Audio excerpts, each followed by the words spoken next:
Hey guys, it's Josh here and welcome back to the channel. In today's video, we'll be taking a look at the brand new HomePod Mini. The HomePod Mini is Apple's second smart home speaker. The Mini is much smaller and more affordable than the original HomePod, but how does it stack up as a useful addition to your smart home? First up, we'll have a quick look at what's in the box, then I'll show you how to add a HomePod to your home, and then I'll share my early thoughts on the Mini in my smart home. So let's get to it. So here we have the HomePod Mini.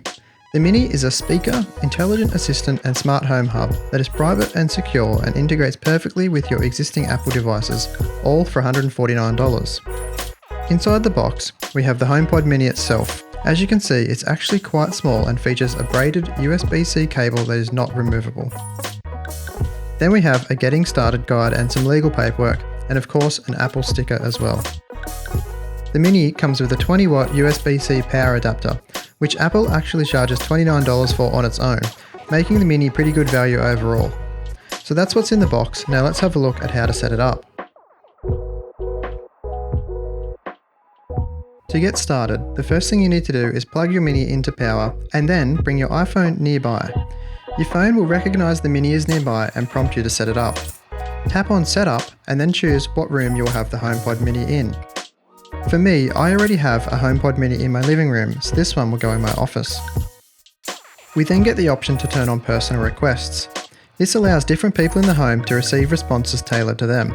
For example, if I ask what's on my calendar, I will get a different response to my partner if she asks. The HomePod Mini supports up to 6 different people in the home. We're then told about Siri for everyone and Siri on HomePod. Your HomePod will then be set up using the iCloud account of the device you are using it to set it up with. This can be changed later in the Home app. You then need to hold your phone over the top of the Mini to ensure you are setting up the correct one, and then setup will begin. This takes a couple of minutes, at the end of which you get a notification saying HomePod is ready.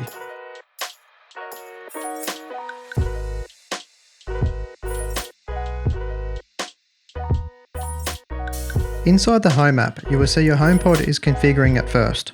A long press on the screen opens up the HomePod settings where you can see the status at the top. Once configured, my HomePod then changed to updating.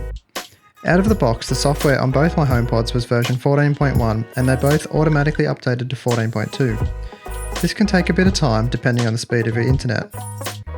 Once the update is complete, your HomePod is then ready to use. So what next? Well, I'll show you a few quick examples of what you can do with your HomePod to get started. To use your HomePod Mini, the first 2 words you need to say to it is, "Hey Siri." From then, you ask Siri to do things for you, such as play some music, convert some measurements, add something to your reminders, find a store that's close to you, even find your iPhone and have it ping a sound. You can send a text to someone or take a phone call right from your HomePod. You can turn off your smart lights, or check a smart device's status, and then you can also set a smart home scene.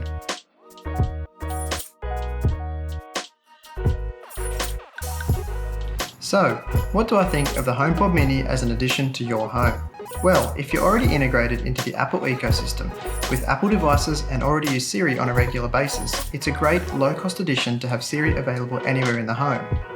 In my home, we're finding it handy to play some background music all the time, but then still have the ability to add something to a grocery list or check an upcoming calendar appointment. And we can do this just by asking the question without needing to have our iPhone nearby. As a speaker, the sound quality is okay. We also have some Sonos ones, and compared to them, they lack a bit of bass and volume. But also, we live in an apartment, so we need to be conscious of our neighbours. In my office, it's perfect, but for our larger open-plan living room, it's a bit underpowered at times. As a smart home hub, it's fantastic. When asking for a response from Siri about a smart device, the reply is much faster than if I were to ask on my iPhone. By adding the HomePod to your smart home, you gain the ability to control your smart devices or get home status updates even when you're not at home. You also get the ability to add HomeKit secure video to your setup. As an intelligent assistant, Siri can still be a little bit hit or miss at times. If you already use Siri on a regular basis, you'll know the limitations. Sometimes you may need to rephrase a question to get a response, or Siri may just not be able to handle your request at all. If you want a smart speaker primarily for using as a virtual assistant, perhaps look to a Google or Alexa alternative. So as for my home, I'll be keeping the two I've bought for now. One in the living room and one in the office. We use a Sonos one connected to a projector in the bedroom for movie nights, and due to the lack of bass in the Mini, for the meantime I'll be keeping the Sonos one there. At least until I can swap it out for a big HomePod if I can get one on sale. So that's it for my first look at the HomePod Mini. If you found this helpful, please give me a thumbs up and click the subscribe button, it really helps the channel out. If you have any questions, leave a comment below and I'll get back to you as soon as I can, and I'll see you in the next one.